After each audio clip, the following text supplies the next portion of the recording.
In the northern part of the enclave, Israeli infantry, supported by armored vehicles, is advancing towards the center of Gaza from previously occupied areas.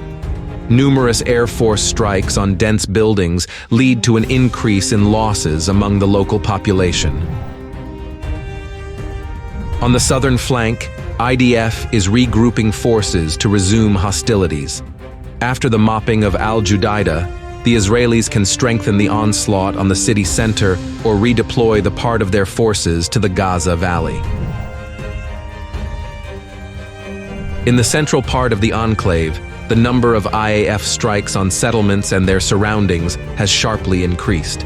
Over the past 2 days, many Palestinians have become victims of attacks. In al-Maghazi alone, more than 70 people died after the airstrike at a gathering of refugees. At the same time, there are no active military operations on the ground in this area yet. Everything is limited to individual clashes.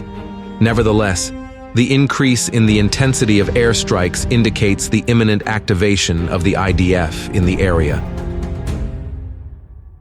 Severe fighting continues in the south of the enclave.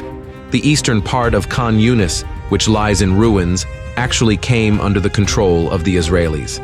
Judging by the powerful artillery strike on Al-Man area, it is in this direction that the IDF plans to develop an offensive in coming days. In Western Bank, Israeli security forces continue to raid and arrest Palestinians on suspicion of links to Hamas. In large cities, such events often end in clashes with the local people, which sometimes turn into shootouts. On the northern borders from the coast to the Golan Heights, there is an exchange of strikes between Hezbollah and IDF. Both Lebanese and Israeli border settlements are gradually turning into ruins, but neither side is yet seeking to take more decisive action. IAF has launched another strike on Syria. The target was an object in Sayyida Zainab area in Damascus, where 3 missiles hit.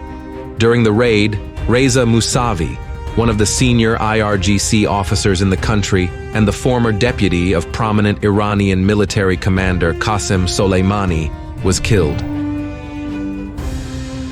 Pro-Iranian units have again attacked U.S. bases in Syria and Iraq with kamikaze drones.